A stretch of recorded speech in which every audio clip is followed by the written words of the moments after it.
Hello friends, Aslam academy आप लोगों का बहुत बहुत स्वागत है। चलिए फ्रेंड्स, आज हम लोग देखते हैं कक्षा 9 ज्योग्राफी का। देखिए फ्रेंड्स, इस पे आपका एनसीईआरटी एससीईआरटी दोनों मिक्स है। ओके, मैं साथ में दोनों को गा रहा हूँ, दोनों एनसीईआरटी एससीईआरटी का मिक्स है। तो आज से हम कक्षा 9 का स्टार्ट कर रहे हैं, एनसीईआरटी और एससीईआरटी का। ठीक है, काफी महत्वपूर्ण महत्वपूर्ण क्वेश्चन होने वाला है आज भी, देख सकते हैं आप अच्छे से। और इसको अच्छे से बार बार देख के वीडियो को आप अपने याद भी कर सकते हैं। और ये खास करके मैं वीडियो डाल रहा हूँ टीआरई 4 वालों के लिए। टीआरई 4 वाले के लिए तो देखिए ही, बाकी अदर जो सीटेट का भी तैयारी कर रहे हैं या स्टेट का भी तैयारी कर रहे हैं या फिर DSSS भी किसी का भी तैयारी कर रहे हैं, तो आपको सबके लिए बेनिफिशियल है। ओके, तो चलिए शुरू करते हैं आज का कक्षा 9 एनसीईआरटी एससीईआरटी ज्योग्राफी का। ओके, चलिए भाई देखते हैं क्वेश्चन है इंपॉर्टेंट। अभी अभी क्वेश्चन आपका महत्वपूर्ण महत्वपूर्ण का भी दे रखा है क्वेश्चन। ओके, चलिए पहला क्वेश्चन नंबर क्या है।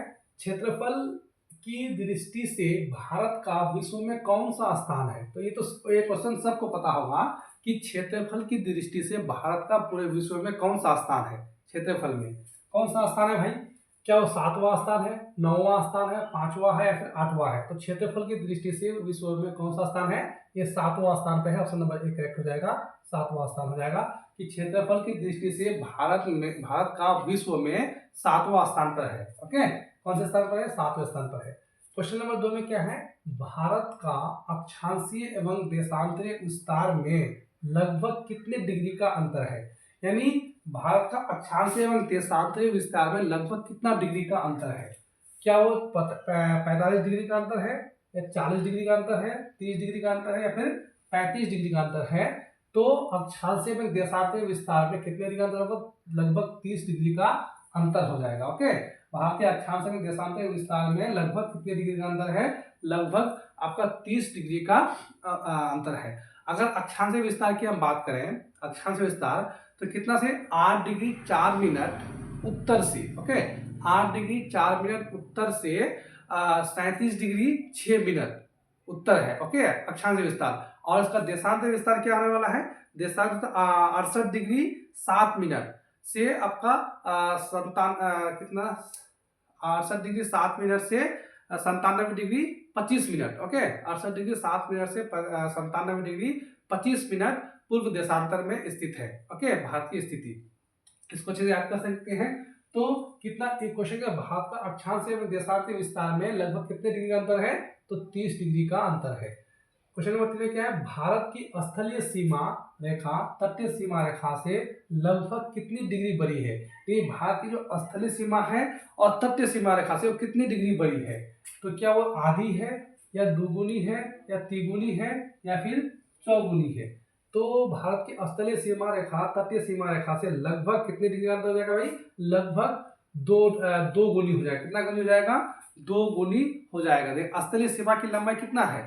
स्थलीय सीमा की लंबाई आपका 15,200 किलोमीटर है। और वहीं आपका तटीय सीमा की लंबाई कितना है? 7,516.6।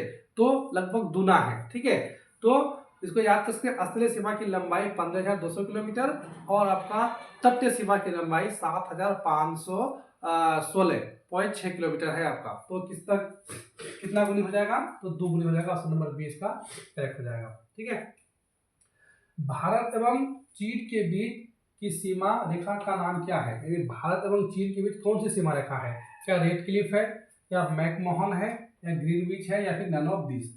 तो भारत एवं चीन के बीच सबको पता होगा कि भारत एवं चीन के बीच मैकमोहन रेखा है। कौन सी है भाई? मैकमोहन रेखा है। मैकमोहन लाइन है किसके बीच? भारत और चीन के बीच। और रेड क्लिफ किसके बीच है? रेड क्लिफ आपका भारत और पाकिस्तान के बीच है। ठीक है, भारत और पाकिस्तान के बीच रेड क्लिफ लाइन है, जिसको 17 अगस्त 1947 को मतलब लागू किया गया था। ठीक है, रेड क्लिफ को। और मैकमोहन को 3 जुलाई 1914, ठीक है, शिमला जो कन्वेंशन हुआ था उसी से आपका लागू हुआ था भारत और चीन के बीच। मैकमोहन कब हुआ था? 3 जुलाई 1914। और रेड क्लिफ आपका हुआ था 17 अगस्त 1947 को आपका लागू हुआ था। ठीक है, रेड क्लिफ याद रखेंगे डेट को। कभी कोई किसी डेट पूछ लेता है कि रेड क्लिफ जो कि भारत और पाकिस्तान के बीच है, वो कब लागू हुआ था? 17 अगस्त 1947 को लागू हुआ था। और आपका मैकमोहन जो कि भारत और चीन के बीच है, वो आपका 3 जुलाई 1914 में आपका शिमला कन्वेंशन से लागू किया गया था। मैं बोर्ड पे सारा लिख नहीं सकता हूँ, इसलिए मैं बता देता हूँ, आप लोग अच्छे से याद कर लेंगे। ओके, चलिए क्वेश्चन नंबर 5 पे क्या है? 23.5 अक्षांश को क्या कहते हैं? सबको पता होगा कि 23.5 अक्षांश को क्या कहते हैं? क्या कर्क रेखा कहते हैं, मकर रेखा कहते हैं, देशांतर रेखा कहते हैं, नवदिश। तो इसको हम बोलेंगे क्या? कर्क रेखा बोलेंगे। ऑप्शन नंबर ए करेक्ट हो जाएगा कि 23.5 अक्षांश को क्या कहते हैं? तो कर्क रेखा कहते हैं। ओके, क्वेश्चन नंबर 6 में क्या है? भारतीय मानक समय का ग्रीनविच स्टैंडर्ड टाइम से कितने घंटे आगे है? क्या वो 5.5 घंटे आगे है, क्या 4.5 घंटे पीछे है, या 30 मिनट, या फिर 5 घंटा? तो इस क्वेश्चन का आंसर सबको पता होगा कि भारतीय मानक समय का ग्रीनविच स्टैंडर्ड टाइम से कितने घंटे आगे है? तो 5.5 घंटा आगे है। कितना आगे है भाई? 5.5 घंटा आगे है। ऑप्शन नंबर ए करेक्ट हो जाएगा। उसके साथ में क्या है? क्षेत्रफल की दृष्टि से विश्व का सबसे बड़ा देश कौन सा है?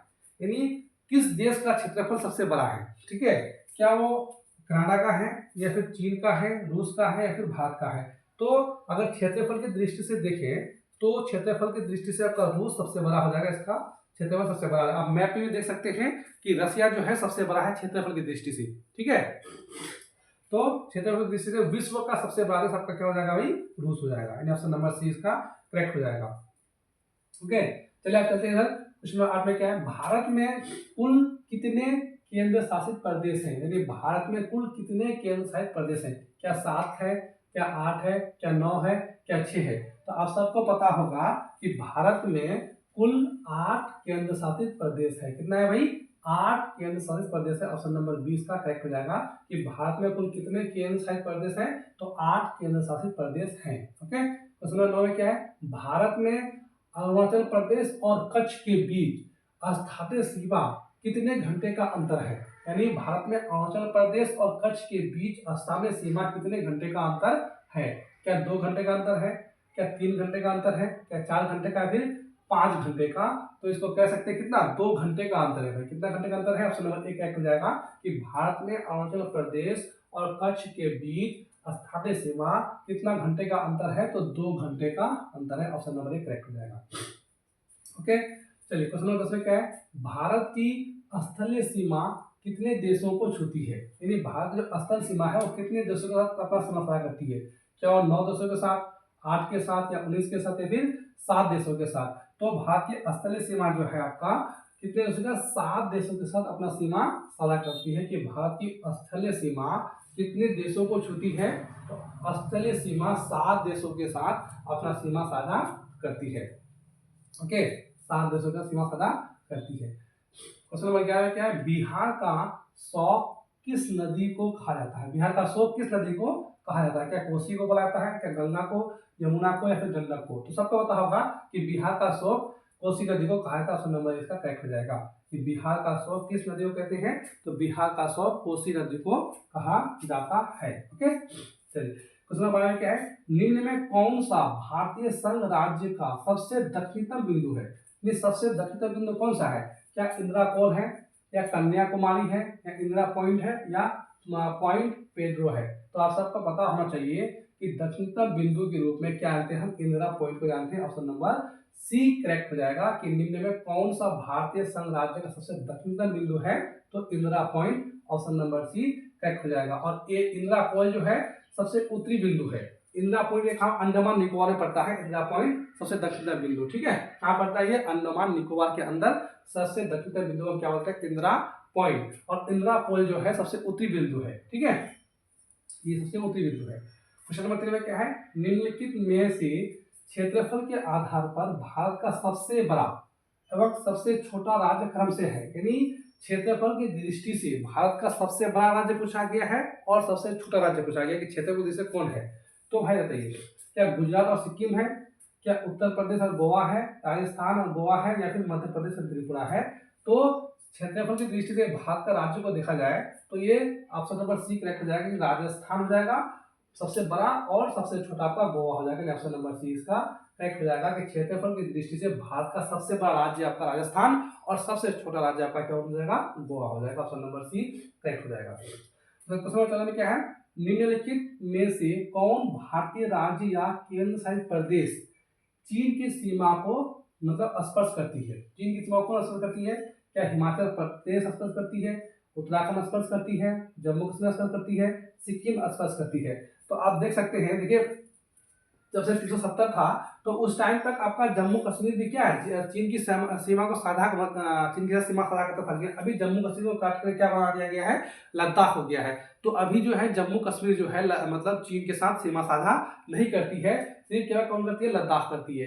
तो हम कह सकते हैं कि भाई हिमाचल प्रदेश भी सीमा साझा करती है चीन के साथ, उत्तराखंड भी साझा करती है और आपका सिक्किम भी करती है, बट जम्मू कश्मीर अभी अभी जो है फिलहाल नहीं करती है। ठीक है, अभी क्या करती है जम्मू कश्मीर आपका चीन के साथ सीमा साझा नहीं करती। आप मैप में भी अच्छे से इसको देख सकते हैं। ओके, तो इसका option number A, B and D, यानी हिमाचल प्रदेश, उत्तराखंड एंड सिक्किम, तो ये तीनों हो जाएगा। तो क्या हो जाएगा भाई, आपका ए हो जाएगा, बी हो जाएगा एंड डी हो जाएगा। ऑप्शन नंबर 3 करेक्ट हो जाएगा कि ए, बी और डी सभी इसमें नहीं होगा, क्योंकि जम्मू कश्मीर जो है अभी चीन के साथ सीमा साझा नहीं करती है।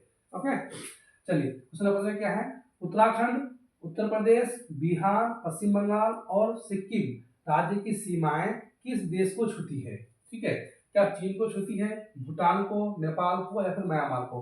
अब तो आप सबको पता होना चाहिए कि उत्तराखंड, उत्तर प्रदेश, बिहार, पश्चिम बंगाल, सिक्किम राज्य की सीमाएं नेपाल के साथ अपना सीमा साझा करती है। ठीक है, तो क्या हो जाएगा, ऑप्शन नंबर सी करेक्ट हो जाएगा। उसके बाद पाक जल संधि किन दो देशों के बीच स्थित है। पाक जल संधि किन दो देशों के बीच स्थित है, क्या भारत और चीन के बीच है, भारत और भूटान के बीच है, भारत और श्रीलंका के बीच है, या भारत और मालदीव के बीच है। तो आप सबको पता होगा कि पाक जल संधि किसके बीच है भाई, भारत और श्रीलंका के बीच है। ऑप्शन नंबर सी इसका करेक्ट हो जाएगा। ऑप्शन नंबर सी करेक्ट हो जाएगा। भारत और श्रीलंका के बीच जो संधि है उसको हम बोलते हैं पाक जल संधि। ओके, क्वेश्चन नंबर 17 में क्या है, हिमालय की किस भाग को आंतरिक हिमालय कहते हैं।